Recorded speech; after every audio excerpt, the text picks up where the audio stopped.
Tere! Nagu Igor ütles, minu nimi Timo Tatar. Töötan Majandusministeeriumis energeetika asekantslerina ja täna annan lühidalt ülevaate siis riigi energiapoliitikast. Alustan küll isegi natuke kaugemalt ja lõpuks jõuan ka siis kaugkütte ja kaugjahutuse valdkonnani, kuna see on tänase koolituspäeva siis peamine teema, nagu ma aru saan. Et paar sõna ise endast ka. Olen TTÜ soojusenergeetik. Ülikoolist saanud nii bakalaureuse kui magistrikraadi samal teemal ja töötanud nii energiasektoris kui siis nüüd alates 2012. aastast ka poliitika kujundajana ministeeriumis ja 2019. aastast, möödunust aastast siis energeetika asekantslerina. Enne seda olin energeetika osakonna juhataja. Aga nagu ma ütlesin, alustame natukene kaugemalt, alustame maailma energiatarbimisest. Et ma ei tea, kas see on hea või halb uudis, aga maailma energiatarbimine kasvab. Et võiks öelda, et see on ju halb uudis, kliima soojeneb ja nii edasi. Teisest küljest tänu sellele on alates 2015. aastast maailmas vähem kui miljard inimest, kellel puudub elekter kodus.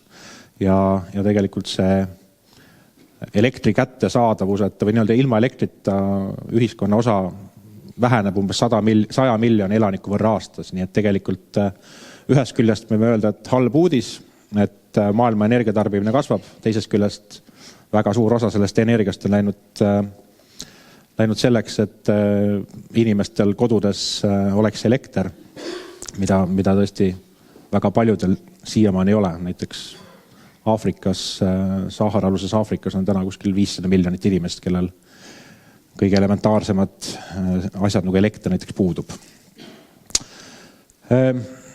Mis energiatootmisega üldiselt kaasneb? Kaasnevad CO2 heitmete kasv. Kui CO2 heitmed kasv näitas pidurdamise märke aastal 2015-16, siis paraku koos energiatarbimise kasvuga, koos majanduse elavnemisega on tegelikult ka energia või üldse nii-öelda globaalne energiasektori CO2 heide jälle kasvamas. Et ma arvan, et kliimamuutused hakkavad ka Eestisse järjest enam kohale jõudma, et tegelikult see teema on järjest olulisem ka meil siin, kuidas seal teemaga tegeleda. Kust see energiatarbimise kasv tuleb? See energiatarbimise kasv tuleb just, nagu ma ütlesin, Aasiast, Aafrikast, aga kust tuleb see nõudlus, või seda nii-öelda pakkumine, mis seda kasvu toidab, siis see on tegelikult täna USA. USAs umbes 10 aastat tagasi toimus nii-öelda kildagaasi, kildaõli revolutsioon. Uued tehnoloogiad, mis võimaldasid horisontaalselt puurida õigetesse kihtidesse, võimaldasid gaasi ja ka kildaõli toota uuel moodusel. Ja see on tegelikult kogu sellist globaalselt energia tarbimise nõudluse pilti kardinaalselt muutunud. Et kui veel 10 aastat, 15 aastat tagasi ka USA näiteks plaanis Mehhiko lahe äärde gaasiterminali selleks, et maagaasi LNG-d sisse osta USA-sse, siis tänaseks on väga paljud neist terminalidest juba ringi tehtud LNG ekspordiks. Nii et USA-st on saanud maailma suurim naftatootja ja väga suur maagaasitootja. Ja see prognoositavalt jääb veel nii üsna pikaks ajaks. Et pakkumist on suurendanud ka teised riigid, aga USA on siin ilmselgelt kõige suurema osakaaluga. Teine megatrend on kindlasti seotud maagaasiga. Selline traditsiooniline toru mööda liikuv maagaas, suhteliselt lokaalne olnud nii kaugele, kus seda toru mööda on saanud juhatada, on tegelikult tänaseks muutunud lokaalsest kaubast globaalseks. Ja siin see võtmetehnoloogia on LNG. Et kui tõesti aastal 2000 kaubeldi gaasiga nii, et 75% kaubast liikus torusid mööda, siis täna tegelikult me oleme selles kohas, kus pool maailma gaasist on juba LNG ja pool on torugaas, mis tähendab, et tegelikult väga suur konkurentsimurrang on toimunud gaasiturul ja see tegelikult on peegeldunud ka gaasi hindades.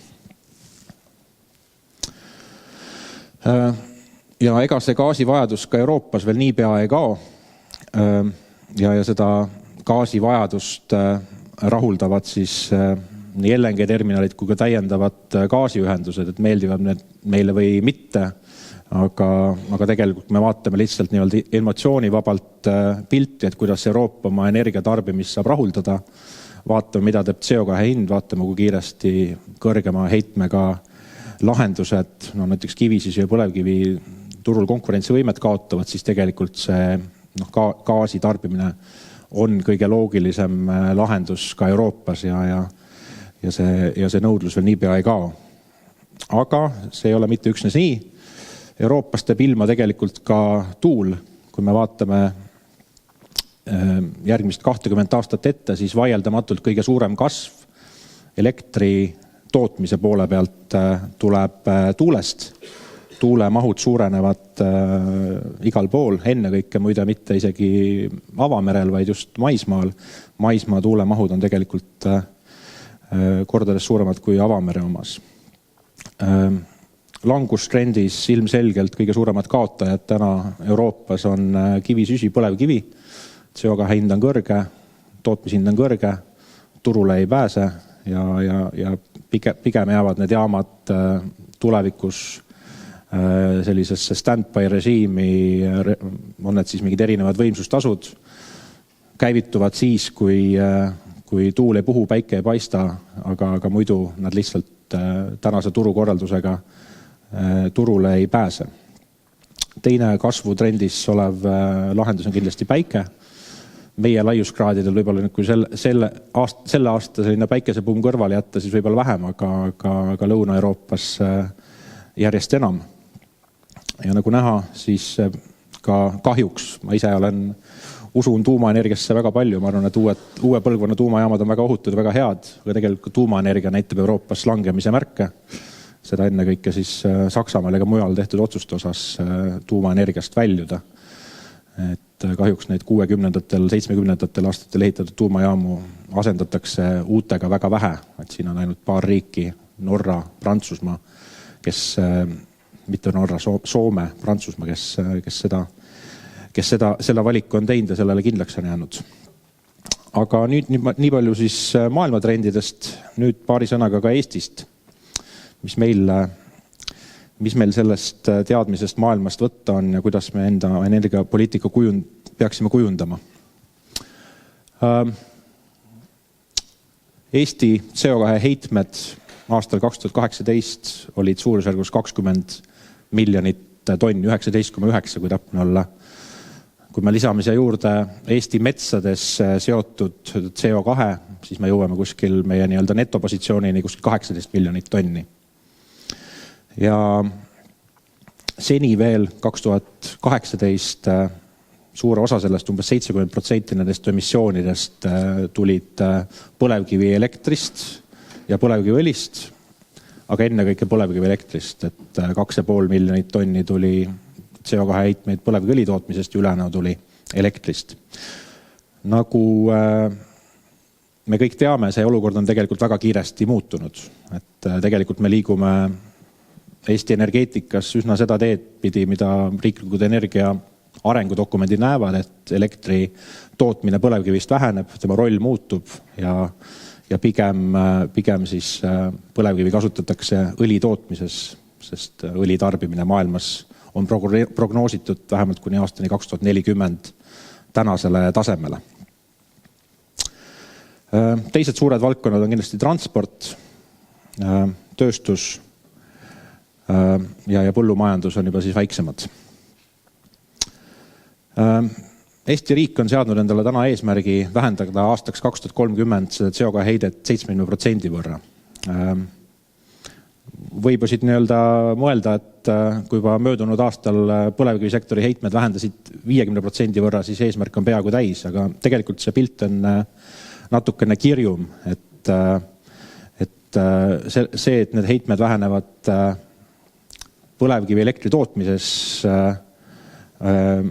on nii-öelda üks selline võrrandi pool, aga tegelikult riiklikud eesmärgid näevad ette emissioonide vähendamist ka selles sektoris, mis jääb nii-öelda Euroopa Liidu heitmekaubandusest väljaspool, et põlevkivi elektrijaamad on heitmekaubanduses sees, aga riigil on vaja vähendada neid emissioone ka nendes sektorites, mis jäävad sellest nii-öelda CO2 kaubandusest väljaspoole, mis on siis transport, väike energeetika, tööstuslikud protsessid ja seal tegelikult on see vähenemine seotud palju suuremate ja sekkuvamate meetmetega kui põlevkivienergeetikas, kus tegelikult CO2 kõrge hind tegelikult teeb meie eest need valikud sisuliselt ära. Eesti energiapoliitika eesmärk sõnastatuna energiamajanduse arengukavas on suhteliselt loogiline tagada turupõhine hind, tagada kättesaadavus, olla kooskõlas Euroopa Liidu energia- ja kliimapoliitika eesmärkidega ja kõike seda tehes tagada Eestis konkurentsivõimeline ettevõtluskeskkond. Ja ega ka need tööriistad, mis energeetikas selleks kasutada on, ei ole nüüd midagi väga uut. Taastuvenergiasse panustamine, seda siis nii elektri tootmises, soojuse tootmises kui ka transpordis. Energiaefektiivsus ja innovatsioon. Et need peavad meid tegelikult need CO2 emissioonide vähendamises aitama. Ja eesmärkidest natukene lähemalt, need eesmärgid sai nüüd äsja just kokku lepitud riiklikus energia- ja kliimakavas, mida kõik Euroopa Liidu liikmesriigid esitavad Euroopa Komisjonile möödunud aasta lõpus. Nii tegi seda ka Eesti ja Eesti plaan siis järgmiseks 10 aastaks on alljärgnev suurendada meie taastuvenergia lõpptarbimist 42%-ni. See on siis nii-öelda kõikide sektorite lõikes, transport, soojus, elekter. Täna on see kuskil 30-31. Suurimat kasvu me näeme siin taastuvelektri osakaalus, sest tegelikult elektri tootmine on ka see, kus tegelikult ju väljakutsed on kõige suuremad, sest meil senine tootmine on muutumas konkurentsivõimetuks ja meil on tegelikult vaja siin seda kasvu ergutada. Ehk siis taastuvelektri osakaalu kasv on väga märkimisväärne järgmise 10 aasta jooksul. Soojamajandus on olnud Eestis juba pikalt selline, ma arvan, selline lipulaev, et see sektor on tegelikult väga hästi toiminud. Kui me vaatame ka taastuvenergia osakaalu selles sektoris, siis juba ammu ei ole häbenemiseks põhjust, et kui teised Euroopa Liidu liikmesriigid on enne kõik hädas just soojamajanduses taastuvenergia osakaalu suurendamisega, siis meil tegelikult on toimivad lahendused olemas ja numbrid on päris head juba täna, aga me näeme ka siin tegelikult kasvu, et 10 aasta pärast võiks olla taastuvenergia osakaalul soojamajanduses vähemalt 63%. Ja transpordikütustes liigume väikeste sammudega, sest ega täna tegelikult väga häid selliseid lahendusi veel laual ei ole. Me ei tea, kas transpordis pikaajaline siis selline lahendus on vesinik, on see elekter, on see biometaan, on see biokütuste segamine, on see kombinatsioon sellest kõigest. Nii et ja kuna see on sektor, mis mõjutab otseselt meie kõigi rahakotte väga palju, siis pigem me teeme siin selliseid väikseid samme ja pigem üritame ära oodata selle, et mis on siis see nii-öelda lõplik lahendus, kuhu poole siis selline maailma transpordi areng toimub. Et ka tegelikult siin on ka ju veel üsna palju ebaselgust kogu maailma mõistes, on see siis vesinik, on see siis elekter, et tegelikult on mõistlik oodata ja teha pigem nii palju kui võimalik ja nii vähe kui vajalik seni kuni lahendused on selged ja kulutõhusad. Energiatõhususe suurendamine. Eesti puhul tuleb suur osa sellest energiatõhususe saavutamisest või eesmärgi saavutamisest läbi selle, et põlevkivisektoris elektri tootmine väheneb. Seal on olnud väga suur primaarenergia kasutus ja isegi see nii-öelda elektri tootmise vähenemine seal aitab meil selle eesmärgi saavutamisele oluliselt kaasa. Nii et me oleme seadnud eesmärgiks, et tegelikult energia lõpptarbimine võiks jääda tänasele tasemele, mis on kuskil 32-33 teravatt-tundi aastas. Ja kui me paneme siia juurde kasvava rahvaarvu, kasvava majanduse elavneb, majandus on päris ilusate numbritega kasvanud, siis tegelikult selle juures energia lõpptarbimise hoidmine tänasel tasemel nõuab juba väga suuri pingutusi. Ja loomulikult lähtuvalt meie asukohast, meie ajaloost, meie naabritest, energiajulgeolek, varustuskindluse säilitamine, need on kindlasti olulisemad teemad kui võib-olla mõnes teises Euroopa Liidu riigis, just eriti energiajulgeolek, et see on meil ka väga oluline selline üks alussammas olnud energiapoliitika kujundamisel. Sellest slaidist ma hüppan üle, ma rääkisin selle lahti sisuliselt, kus me oma seda taastuvenergia kasvu näeme eri sektorites ja selle kogupanus on siis 42%. Lasen Igoril pildi ära teha ja siis võtame järgmise slaidi. Nii, ja kuidas me neid eesmärke saavutame? Taastuvenergias taastuvelektri vähempakkumised nii-öelda see esimene selline laborikatsetus 5 gigavatt-tunniga on juba sellel aastal välja kuulutatud. Suuremad mahud ja kogused tulevad aastal 2021 ja 2023. Sisuliselt sarnane skeem, nagu on kasutuses Soomes, kasutuses Leedus. Muide just Leedu kas eile või üleeile avalikustas oma nüüd selle aasta esimese vähempakkumise tulemused. Taastuvenergia oksjonile pandi 300 gigavatt-tundi elektrit, võitis tuul ja toetust projekt ei vajanud. Et riik garanteerib lihtsalt keskmise turuhinna, viimase 3 aasta keskmise turuhinna ja tegelikult 0 eurot keskmisele turuhinnale juurde oli see võitja pakkumine. Selliseid pakkumisi muide oli Leedus 3 tükki, nii et me tegelikult loodame, et kui need vähempakkumised tulevad ka Eestisse, siis jõuavad ka Eestisse, et siis näeme sarnaseid toetuse vajadusi ehk kordades madalamad võrreldes selle toetusega, mis Eestis seni makstud on. Nii et taastuvenergia, eriti mis puudutab taastuvelektrit, on täna muutunud juba täiesti turuküpseks, ta enam ei vaja sisulist toetust.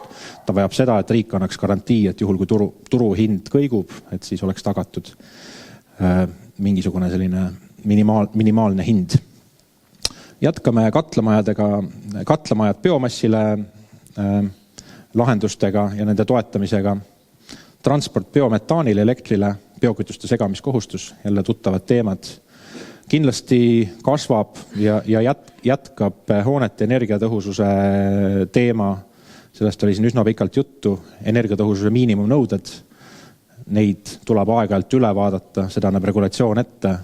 See on kindlasti üks mehhanism ka Eestis, sest suurusjärgus pool meie tarbitavast energiast me kasutame hoonetes, nii et see on oluline koht. Pluss renoveerimise toetamised kortermajadele, aga plaanime seda meedet laiendada ka väike elamutele. Energiaauditite kohustused tööstustele, raudteed elektrifitseerimine. Ja sellega peab kaasas käima ka see, et tegelikult meil on nii-öelda toetav maksukeskkond või ma ei tea, võib-olla siis sundiv maksukeskkond, et kaubaveod maanteelt liiguksid raudteele, et tõenäoliselt üksi sellest ei piisa. Et raudteed elektrifitseerida ja siis kaubaveod maanteelt raudteele. Põlevkivis toimub üleminek otsepõletuselt pürolüüsile ehk õli tootmisele. Jälle tuttav teema, tehnoloogiad Eestis olemas ja pigem need projektid, mis täna tehakse, on väga hea tasuvusaega. Nagu ma ütlesin, emissioonid tegelikult põlevkivi õli tootmises on kordades madalamad võrreldes elektri tootmisega, nii et tegelikult need projektid on veel mõistlikud täna teha, aga muidugi aastaks 2050 kliimaneutraalsus, kui ei tule just CO2 kinnipüüdmise lahendusi ja selle edasise kasutamise lahendusi, siis see sektor peab arvestama, et 20 aastat ja siis tuleb hakata vaikselt kokku pakkima ennast. Ja energiajulgeoleku poole pealt ka paar läbivat sellist printsiipi.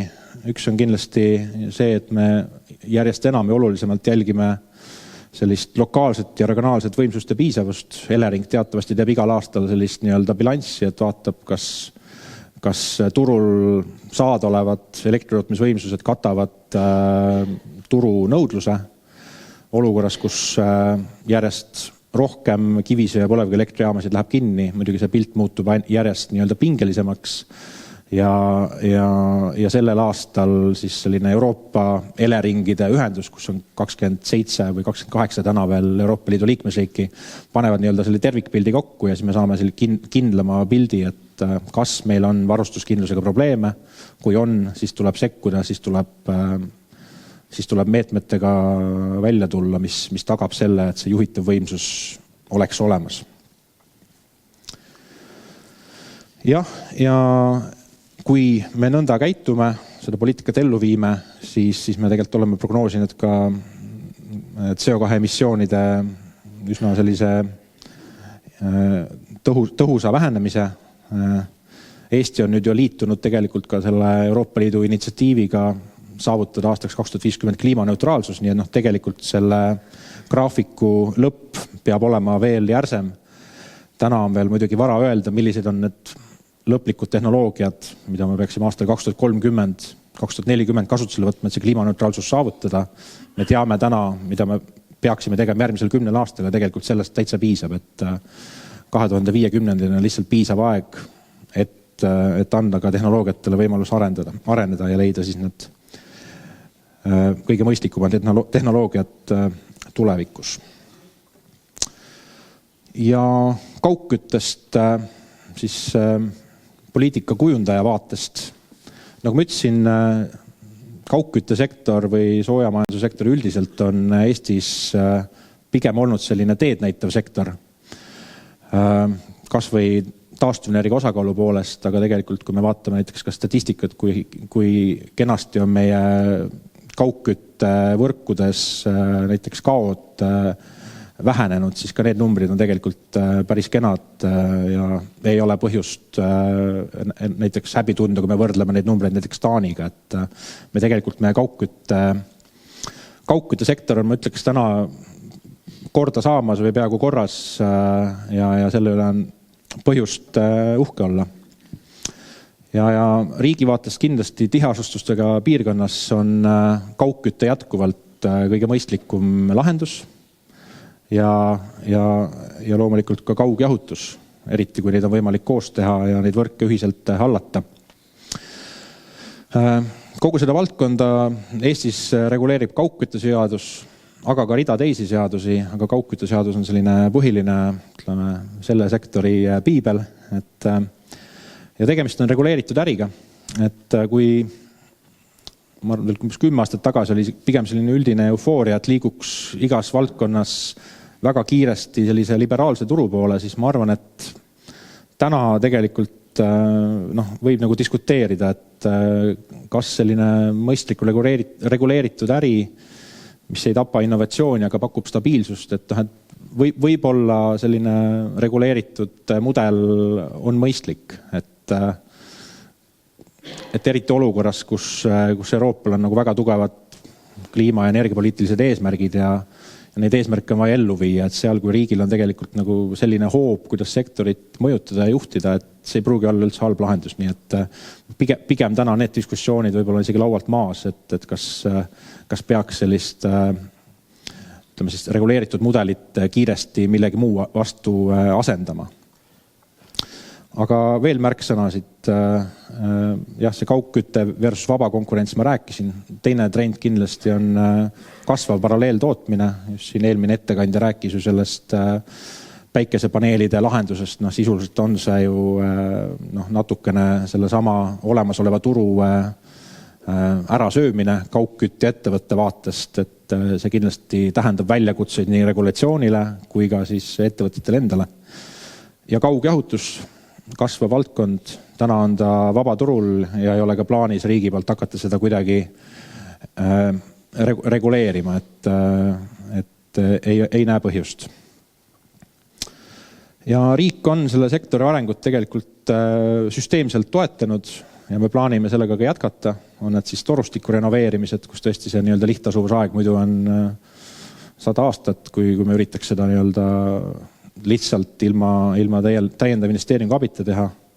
On see siis kaugkütte piirkondade arenguplaanide koostamine või siis katelseadmete vahetus selleks, et üle minna keskkonnasõbralikemale kütustele. Nii et tegelikult siin on lahendusi, mida riik on toetanud üsna mitmeid ja kindlasti osadega, kui mitte kõigiga neist plaanime ka võimaluste piires jätkata. Aga tegelikult see sektor on juba, mõtlen, et Euroopa mõistes modernne ja pigem juba eeskujuks ja üldiselt üritaks ka vältida seda, et me lähme toetame juba nende katelde välja vahetamist, mis ühe korra on juba kuskilt KIK-ist investeeringu toetust saanud. Et tegelikult me tulime 90-ndatest, meil oli võrgud korrast ära, me olime üledimensioneeritud, aga me kokkuvõttes peab see sektor ikkagi suutma pikas plaanis ise hakkama saada. Jah, ja see on see pilt, kus me 90-ndate algusest tuleme ja kus me täna kaugkütte tarbimisega Eestis oleme. Pisut üle 4 teravatt-tunni Eestis tarbitakse kaugkütte soojust. Ja kaetakse sellega 70% kogu Eesti soojuse nõudlusest. Et just hiljuti jäi silme, et üks graafik, kus öeldi, et 69% Eesti elanikest elab linnades, et tundub, et siis meil see nii-öelda linnalisuse elukeskkonna osakaal läheb ilusti kokku kaugküttega. Suur koostootmisjaamade levik Eestis, ma võiks öelda. Kõik enamik suuri linnasid on täna ühe või mitme kaugkütte või koostootmisjaamaga varustatud. See potentsiaal suuresti on täna juba kasutusele võetud, ega sealt enam väga palju minna ei ole või siis me peame sellele massiivselt peale maksma. Ja kaugkütte soojushind keskmine, see on siis nii-öelda mahuga kaalutud, on 55 eurot megavatt tund pluss käibemaks, et ma arvan ka päris mõistlik tase. Suurim osakaal biomassil järgneb maagaas. Ja siis ma üritasin listida ka mõned valdkonna väljakutsed ja võimalused, nagu me seda näeme ja mida me siis nii-öelda poliitika kujundamisel või regulatsiooni kujundamisel üritame arvesse võtta. Et nagu ma ütlesin, need ei ole kindlasti väljakutsed, need pakuvad ka võimalusi. Üks on kogu see kliima soojenemine, see toob kaasa kahanevad müügimahud ilmselgelt, mis tähendab, et tuleb otsida pidevalt võimalusi efektiivsuse suurendamiseks, näiteks jahutus, temperatuuride vähendamine võrgus, selleks, et suurendada kasutegureid, väga oluline jälle. Poliitika kujundajana hea meelega kuulaks neid ideid, kuidas tänane regulatsioon võiks seda rohkem toetada, et kutsun üles julgelt ministeeriumiga selles teemas diskussiooni tulema, et kõik mõtted on teretulnud. Siis kindlasti üks kasvav trend, mida me näeme, on tootjate arv võrgus, mis suureneb, on need siis andmekeskused, aga miks mitte ka kaugküttevõrk ja energiasalvestus. Olukorras, kus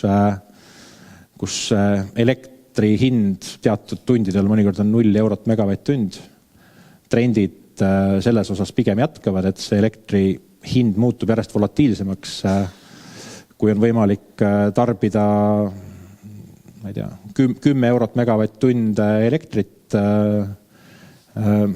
siis miks mitte kasutada kaugküttevõrku ja energiasalvestajana, et siin tõesti tuleb küll võrgutasud juurde, aga potentsiaalselt selline variant olemas, millele võiks tulevikus mõelda. Alternatiivsed heitmevabad lahendused, tööstuslikud pumbad, päiksepaneelid, jälle lahendus, millega me peame arvestama. Üks selline üsna pea meie hoovi jõudev teema on muidugi koostootmisjaamade konkurentsivõime pärast toetusperioodi lõppemist, et me teame juba näiteks Soome näitel, et elektri- ja soojuse koostootmisjaamasid on juba seisma pandud ja neid asendatud teiste lahendustega, et see teema tegelikult varem-hiljem tuleb ka Eestis päevakorda, et kui see 12-aastane toetusperiood läbi saab, milline on selliste jaamade konkurentsivõime, kas siis nii-öelda see elektri ja soojuse koostootmine puhtalt turutingimustes on kõige konkurentsivõimelisem lahendus või mitte ja kuidas peaks poliitika kujundaja või siis sellesse suhtuma, kas regulatsioon pigem peaks toetama elektri- ja soojuse koostutmisjaamade sellist nui neljaks turul hoidmist või peaks see regulatsioon olema siin rohkem avatud.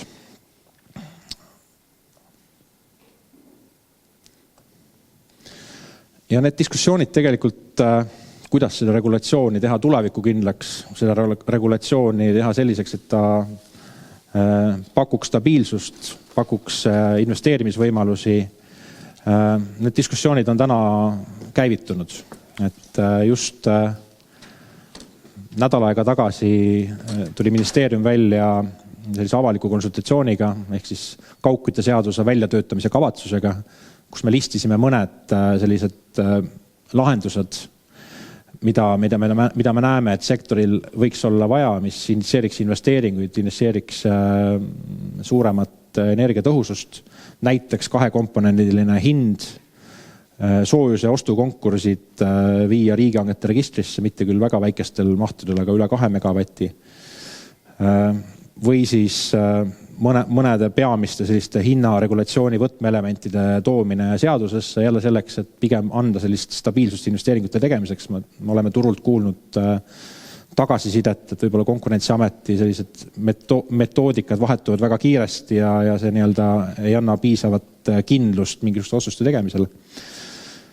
Või siis kaugküttepiirkondade täpsem määratlus ja kes ja kuidas ja mis hetkel neid peaks määrama. Nii et neid teemasid, mis me täna oleme listinud, kuidas kaugkütteseadust võiks muuta, on päris mitmeid, aga ma tahakski üles kutsuda kaugkütteettevõtjaid aktiivselt oma mõtteid ministeeriumile presenteerima või siis läbi kaugkütteühingu need tegema. Siim on siin olemas, kindlasti kirjutab kõik mõtted üles pärast kohvipausil, et hea meelega kuulaks neid ideid, et meie energeetikatiim ministeeriumis on väike, 10 inimest ja me tegeleme nii elektri, soojuse, gaasi, transpordikütustega kui kõige teemadega veel, et kindlasti kõik head mõtted ei ole meil täna majas olemas ja me oleme siin valmis kõiki ära kuulama.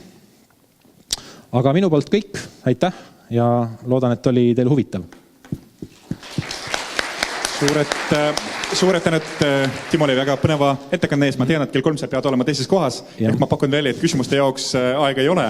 Ehk siis järgmine kord, kui võib-olla kui keegi tahab midagi ruttu küsida asekantsleri käe, siis on selleks unikaalne võimalus. Vist ei taha, jah.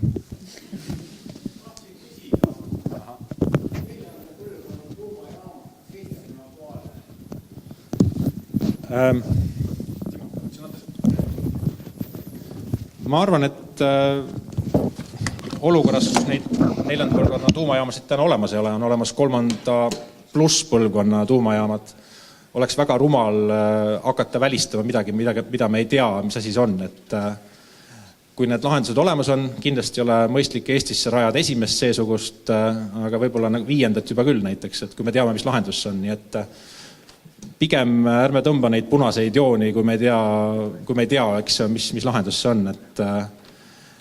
Nii et miks mitte?